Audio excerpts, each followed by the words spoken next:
qui, dans ce groupe, ne se sent pas du tout concerné par le fait de devoir constamment faire attention à l'autre? Moi, j'ai comme le problème inverse. Je ne sais pas ne pas être moi, en fait, et faire semblant. Et je vois que ça dérange beaucoup. Énormément. Mais juste être moi-même, c'est pas que je vais agresser l'autre, mais quoi, c'est juste... Bah, si tout le monde est d'accord sur un truc, mais moi je suis pas l'aise, je vais le dire, par exemple. Et parfois, j'aimerais savoir faire semblant. Parce que je pense que ça doit être utile parfois. Et non, c'est une vraie question. Oui, je vais donner une vraie réponse. J'ai besoin de m'hydrater.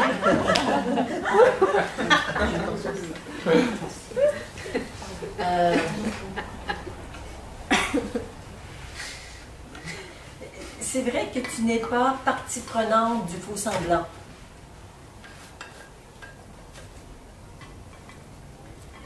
C'est comme s'il y a vraiment comme la voie du milieu, la voie de la perfection.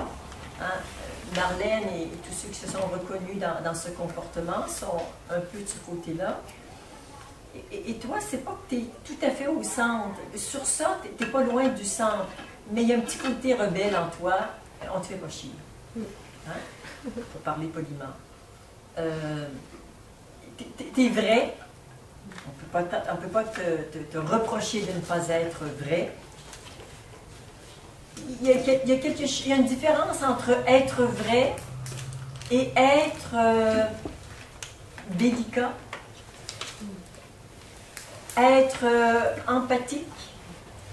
Parce que souvent, chez les gens qui sont vrais, hein, il y a comme un mur. Moi, je suis vrai. Il y a un truc qui fait un peu comme ça, tu sais. Je vous emmerde. Moi, je suis vrai. Alors, je dirais, ton mouvement est un mouvement inverse de celui de Marlène, pardon. C'est comme être toi et inclure l'autre. Et savoir que dire ta vérité à une personne ou à une autre personne, la même vérité, elle ne peut pas sortir de la même façon. Parce que l'interlocuteur n'est pas pareil. Donc, si tu es vraiment en contact avec ta vérité, que tu es présente à toi et non pas dans ton petit côté rebelle, qui est juste la personnalité en face de machin, si tu es vraiment dans la justesse, tu es dans le moment présent et ton expression va être plus juste, mais tout à fait adaptée à ton interlocuteur. C'est juste la porte à côté de ce qu'on vient de voir. Ça te parle? Oui, beaucoup. En même temps, concrètement, c'est vrai, je ne vais pas forcément m'adapter à mon interlocuteur. Et ça, si, je dirais, ce manque d'adaptation est simplement la preuve, je le vois, il y a un mur entre toi et l'autre. Tu ne peux pas t'adapter, tu ne le vois pas. Tu te coupes de l'autre et tu dis ton truc. Donc, il y a vraiment un mur à enlever. C'est comme pour aller aux toilettes, tu appuies sur le bouton. Mais là, tu lui dis de rester là. On ne revient pas. Et là, et là, et là.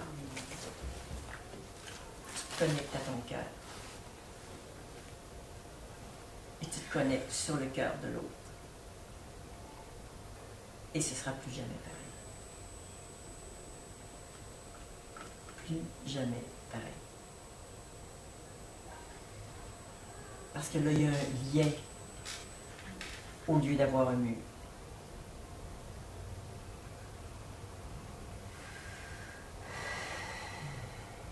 C'est un système de protection que tu as mis en place pour au moins souffrir. Et dans ta personnalité à toi, moins souffrir a pris cette forme de te couper de l'autre et de faire tes trucs seul. Et chez Malène et les autres, ça a pris une autre forme et qui est je me perds en vous et je prends soin de vous. Je ne sais pas trop où j'en suis avec moi, mais je m'occupe de vous.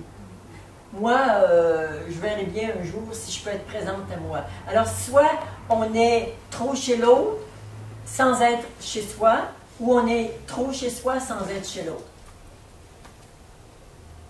Ça se ressemble, mais c'est juste comme en sens inverse.